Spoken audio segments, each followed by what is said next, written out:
जो वाकया कुछ दिन पहले घटा था चचा के साथ, वो वाकया सिर्फ एक घर का, एक परिवार का, कुछ इंडिविजुअल बच्चों का था, शांति दूतों का था, बच्चे नहीं शांति दूतों का था। लेकिन इसको सीधा टारगेट करना उन तमाम लोगों से जो लोग यूपी से बिलोंग करते हैं, खासकर योगी जी, ये टारगेट था कि एक मुश्त वोट चाहिए, तो इस प्रोपेगेंडा को फैलाना है, इसको चीज़ को सेट करना है और सीधे तरह से वोट एक मुश्त ले लेना है।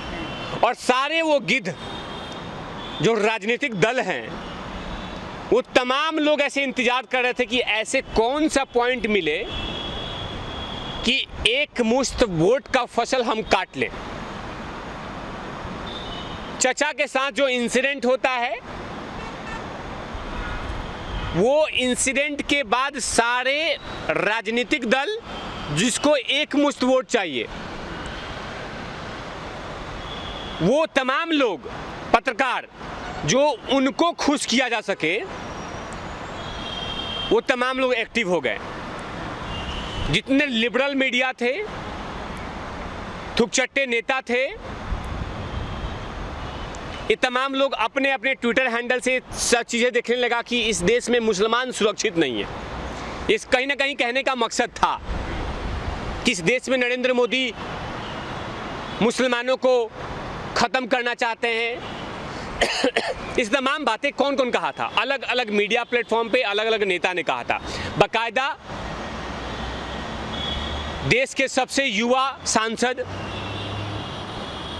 कांग्रेस के शहजादे राहुल गांधी ने बाकायदा ट्वीट कर दिया था, कह दिया था कि राम भक्त कहने वाले लोग ये कर रहे हैं, जबकि वो राम भक्त नहीं थे, वो शांति दूत थे जो कहीं कहीं एग्जाम्पल अपना वो एक्सपेरिमेंट करते रहते हैं।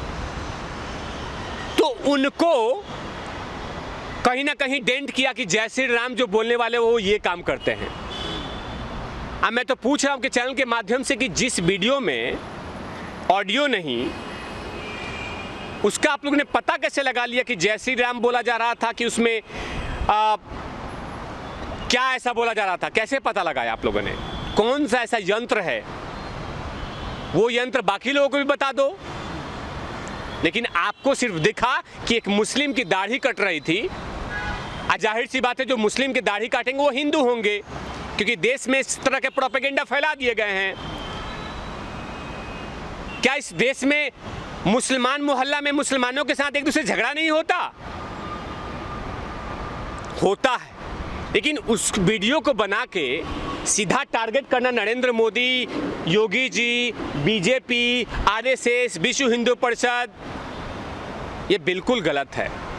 क्योंकि आपको ये दिखाना है कि एक मुश्त वोट के फसल को काटेंगे, वो हम लोग काटेंगे।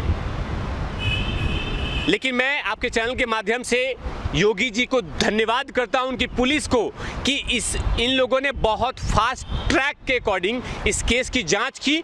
आज जो साफ साफ चेहरे थे, जो हो रहा है षड्यंत्र का, उसका पोल खुल गया। ये उम्मीद पहलवान, आपको क्या लगता है कि इतना बड़ा प्रोपेगेंडा ये फैलाएगा? ऐसे ही फैलाएगा?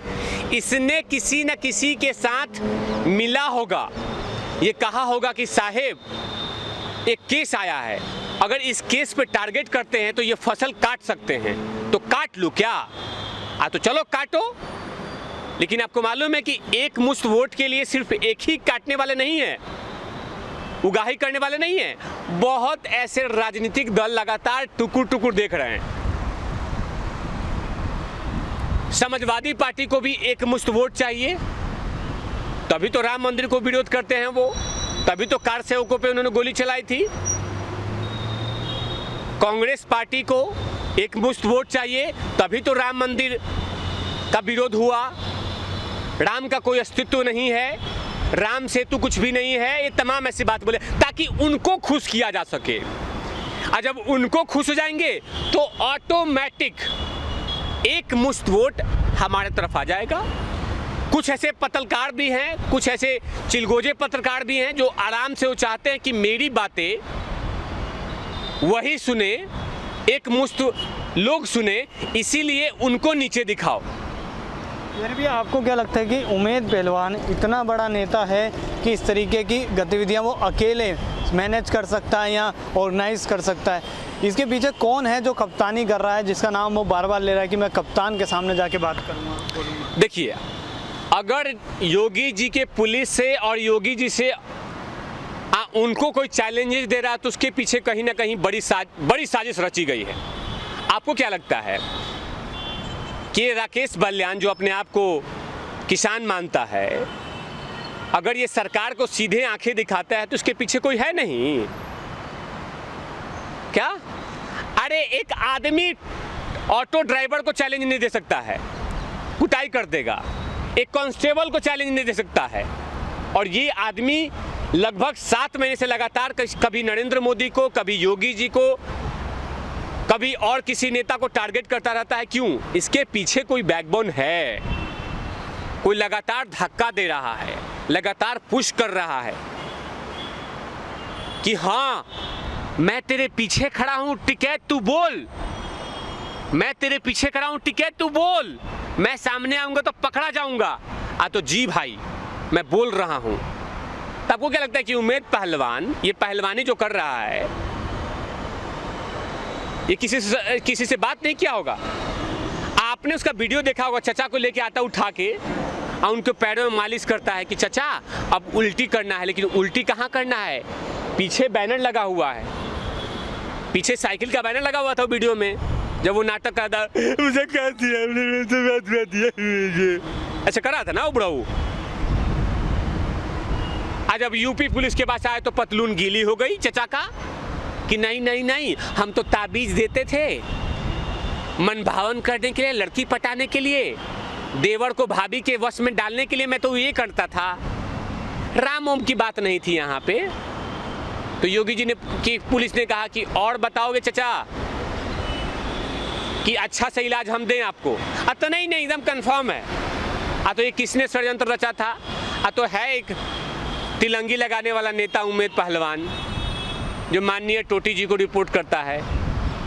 पक्का उसी ने बोला है जी चचा, जी साहेब, आप ही यूपी पुलिस माई बाप हो, मैंने जो बोल दिया वही सत्य है।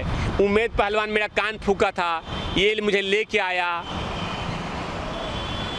कहा कि तुम ऐसे ही बोलना, यूपी सरकार जगी सोई हुई है, यूपी पुलिस सोई हुई है, कुछ नहीं करेगी। लेकिन यूपी पुलिस और यूपी सरकार बाकायदा 24/7 जगी हुई है। कोई भी हरकत किया कि यूपी पुलिस के पास जो रखा हुआ तेल में डूबे हुआ डंडा है वो कभी भी लाल कर सकता है। उसका जीता जागता उदाहरण है कि उमेद पहलवान है, ये गिरफ्तार हो गया। ये लगातार चैलेंज कर रहा था कि मैं जब आऊँगा तब मर्जी में आऊँगा, तब गिरफ्तार होऊंगा, जब मैं सरेंडर क्यों करूँ।